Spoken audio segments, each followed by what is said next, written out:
ಕರ್ನಾಟಕದಲ್ಲಿ ಎರಡನೇ ಹಂತದ ಚುನಾವಣಾ ಕಾವು ಜೋರಾಗಿದೆ. ಮೊನ್ನೆಯಷ್ಟೇ ಪ್ರಧಾನಿ ಮೋದಿ ರಾಜ್ಯಕ್ಕೆ ಆಗಮಿಸಿ ಅಭ್ಯರ್ಥಿಗಳ ಪರ ಭರ್ಜರಿ ಪ್ರಚಾರ ನಡೆಸಿದರು. ಈ ಬೆನ್ನಲ್ಲೇ ಕೇಂದ್ರ ಗೃಹ ಸಚಿವ ಅಮಿತ್ ಶಾ ಇವತ್ತು ರಾಜ್ಯಕ್ಕೆ ಆಗಮಿಸ್ತಾ ಇದ್ದಾರೆ. 3 ಗಂಟೆಗೆ ಹಾವೇರಿಗೆ ಬರಲಿರುವಂತಹ ಅಮಿತ್ ಶಾ ಬಿಜೆಪಿ ಅಭ್ಯರ್ಥಿ ಬಸವರಾಜ ಬೊಮ್ಮಾಯಿ ಪರವಾಗಿ ಪ್ರಚಾರವನ್ನು ನಡೆಸಲಿದ್ದಾರೆ.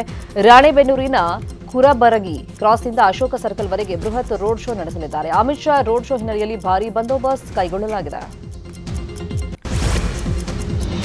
ಹಾವೇರಿಯಲ್ಲಿ ರೋಡ್ ಶೋ ಬಳಿಕ ಹುಬ್ಬಳ್ಳಿಗೆ ಕೇಂದ್ರ ಗೃಹ ಸಚಿವ ಅಮಿತ್ ಶಾ ಆಗಮಿಸಲಿದ್ದಾರೆ. ಸಂಜೆ 5:45ಕ್ಕೆ ಹುಬ್ಬಳ್ಳಿಯ ನೆಹರು ಮೈದಾನದಲ್ಲಿ ಬಹಿರಂಗ ಸಭೆ ನಡೆಸಿ ಪ್ರಹ್ಲಾದ್ ಜೋಶಿ ಪರ ಮತ ಭೇಟಿಯನ್ನ ಮಾಡ್ತಾರೆ. ಇನ್ನು ಅದಕ್ಕೂ ಮುನ್ನ ಕೊಲೆಯಾದ ವಿದ್ಯಾರ್ಥಿನಿ ನೇಹಾ ಹಿರೇಮಠ್ ನಿವಾಸಕ್ಕೆ ಭೇಟಿ ನೀಡಿ ಕುಟುಂಬದವರಿಗೆ ಸಾಂತ್ವನ ಹೇಳ್ತಾರೆ. ನಂತರ ಬಹಿರಂಗ ಸಭೆಯಲ್ಲಿ ಪಾಲ್ಗೊಂಡು ಕಾಂಗ್ರೆಸ್ ವಿರುದ್ಧ ವಾಗ್ದಾಳಿಯನ್ನು ನಡೆಸಲಿದ್ದಾರೆ. ರಾತ್ರಿ 7:10ಕ್ಕೆ ಹುಬ್ಬಳ್ಳಿ ಏರ್ಪೋರ್ಟ್ನಿಂದ ಹೈದರಾಬಾದ್ಗೆ ಅಮಿತ್ ಶಾ ವಾಪಸ್ ಹೋಗ್ತಾರೆ.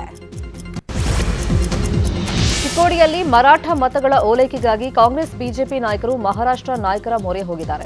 ಎರಡೂ ಪಕ್ಷಗಳು ಗಡಿ ಭಾಗದಲ್ಲಿ ಪ್ರಚಾರ ಮಾಡೋದಕ್ಕೆ ಮಹಾರಾಷ್ಟ್ರ ನಾಯಕರಿಗೆ ಆಹ್ವಾನ ನೀಡ್ತಾ ಇವೆ. ಇವತ್ತು ಎನ್ಸಿಪಿ ನಾಯಕ ಶರದ್ ಪವಾರ್ ನಿಪಾಣಿಯಲ್ಲಿ ಮತಬೇಟೆ ಆಡಲಿದ್ದಾರೆ.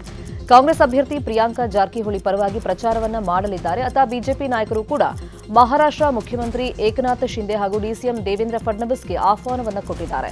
ಮೇ 2, 3ರಂದು ಚಿಕ್ಕೋಡಿಯಲ್ಲಿ ಪ್ರಚಾರವನ್ನ ಮಾಡಲಿದ್ದಾರೆ. ರಾಯಚೂರು ಯಾದಗಿರಿ ಲೋಕಸಭಾ ಚುನಾವಣಾ ಅಖಾಡ ದಿನೇ ದಿನೇ ರಂಗೇರ್ತಾನೆ ಇದೆ. ಬಿಜೆಪಿ ರಾಷ್ಟ್ರೀಯ ಅಧ್ಯಕ್ಷ ಜೆಪಿ ನಡ್ಡಾ ಬಂದ್ ಹೋದ ಬೆನ್ನಲ್ಲೇ ಸಿಎಂ ಸಿದ್ದರಾಮಯ್ಯ ಹಾಗೂ ಡಿಸಿಎಂ ಡಿಕೆ ಶಿವಕುಮಾರ್ ಅವರು ಎಂಟ್ರಿ ಕೊಡ್ತಿದ್ದಾರೆ. ಲೋಕಸಭಾ ಅಭ್ಯರ್ಥಿ ಹಾಗೂ ಸುರಪುರ ಉಪಚುನಾವಣೆಯ ಅಭ್ಯರ್ಥಿ ಪರ ಸಿಎಂ ಹಾಗೂ ಡಿಸಿಎಂ ಕ್ಯಾಂಪೇನ್ ಅನ್ನು ಮಾಡಲಿದ್ದಾರೆ. ಬೆಳಗ್ಗೆ 11 ಗಂಟೆಗೆ ಸುರಪುರ ಮತಕ್ಷೇತ್ರದ ದೇವತ್ಕಲ್ಗೆ ಆಗಮಿಸಲಿರೋ ಸಿದ್ದು ಹಾಗೂ ಡಿಕೆಶಿ ಮತ ಪ್ರಚಾರವನ್ನು ಮಾಡ್ತಾರೆ. ನಂತರ ಮಧ್ಯಾಹ್ನ 3 ಗಂಟೆಗೆ ಯಾದಗಿರಿಯಲ್ಲಿ ಬೃಹತ್ ಸಮಾವೇಶ ನಡೆಯಲಿದೆ. ರಾಜ್ಯದಲ್ಲಿ ಎರಡನೇ ಹಂತದ ಚುನಾವಣೆಗೆ ಕೌಂಟ್ ಡೌನ್ ಶುರುವಾದ ಹೊತ್ತಲ್ಲೇ ಬೀದರ್ನಲ್ಲಿ ಸಂಸದ ಭಗವಂತ್ ಖೂಬಾ ವಿರುದ್ಧ ಪೋಸ್ಟರ್ ವಾರ್ ಶುರುವಾಗಿದೆ.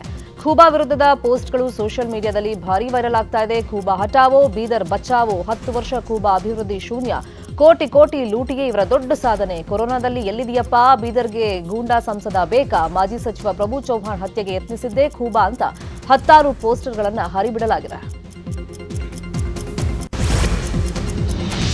ಬೀದರ್ನ ಬಿಜೆಪಿ ಅಭ್ಯರ್ಥಿ ಭಗವಂತ್ ಖೂಬಾ ಪರ ನಿನ್ನೆ ಆಳಂದದಲ್ಲಿ ಬಿಜೆಪಿ ರಾಜ್ಯಾಧ್ಯಕ್ಷ ಬಿವೈ ವಿಜಯೇಂದ್ರ ಭರ್ಜರಿಯಾಗಿ ಪ್ರಚಾರವನ್ನು ನಡೆಸಿದ್ರು. ಈ ವೇಳೆ ಕಾಂಗ್ರೆಸ್ ವಿರುದ್ಧ ವಿಜಯೇಂದ್ರ ಗುಡುಗಿದ್ರು. ಕಾಂಗ್ರೆಸ್ನವರು ಕೇವಲ ಪುಕ್ಸಟೆ ಭಾಷಣವನ್ನು ಮಾಡ್ತಾರೆ, ಅವರಿಂದ ರಾಜ್ಯ ಉದ್ಧಾರ ಸಾಧ್ಯವಿಲ್ಲ. ಕಾಂಗ್ರೆಸ್ ಪಕ್ಷ ಜಾತಿಗಳ ಮಧ್ಯೆ ವಿಷ ಬೀಜವನ್ನ ಬಿತ್ತುತ್ತಿದೆ ಅಂತ ವಾಗ್ದಾಳಿಯನ್ನು ಮಾಡಿದ್ರು. ಇವತ್ತೇನ್ ಕಾಂಗ್ರೆಸ್ ಪುಕ್ಸಟೆ ಭಾಷಣ ಮಾಡ್ತಾರೆ ಬಿಟ್ರೆ ಅವರಿಂದ ಏನೂ ರಾಜ್ಯನೂ ಉದ್ಧಾರ ಆಗೋದಿಲ್ಲ. ನಿಮ್ಗೆ ಗೊತ್ತಿದೆ, ಯಡಿಯೂರಪ್ಪ ಮುಖ್ಯಮಂತ್ರಿ ಇದ್ದಾಗ ನಾನೇ ಬಂದಿದ್ದೆ. ನಮ್ಮ ಇಲ್ಲಿ ಶರಣು ಸಲಗಾರ್ ಇದ್ದಾರೆ MLA ಅವರು. ಆ ಉಪಚುನಾವಣೆಗೆ ಬಂದಂತ ಸಂದರ್ಭದಲ್ಲಿ ನಾನು ರಾಜ್ಯದ ಉಪಾಧ್ಯಕ್ಷನಿದ್ದೆ. ನಾನು ಭರವಸೆ ಕೊಟ್ಟು ಹೋಗಿದ್ದೆ, ನಮ್ಮ ಉಪಚುನಾವಣೆ ಆದ್ಮೇಲೆ ಇವತ್ತು ಮರಾಠ ಅಭಿವೃದ್ಧಿ ನಿಗಮವನ್ನು ಮಾಡ್ತೇವೆ ಅಂತೇಳಿ ಘೋಷಣೆ ಮಾಡಿ ಹೋಗಿದ್ವಿ.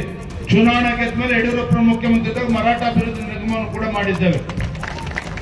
ಯಾಕೆ ಮಾತನ್ನ ಹೇಳ್ತೇವೆ ಅಂತ ಹೇಳಿದ್ರೆ, ಈ ಕಾಂಗ್ರೆಸ್ ಪಕ್ಷ ಜಾತಿಗಳ ಮಧ್ಯೆ ವಿಷಬೀಜವನ್ನು ಬಿತ್ತಾರೆ ಹೊರತು ಇವರಿಂದ ಯಾವುದೇ ಸಮಾಜಕ್ಕೂ ಕೂಡ ನ್ಯಾಯ ಸಿಗೋದಿಲ್ಲ, ಯಾರಿಗೂ ಕೂಡ ಒಳ್ಳೆ ಕೆಲಸವನ್ನು ಮಾಡೋದಕ್ಕೆ ಸಾಧ್ಯ ಇಲ್ಲ.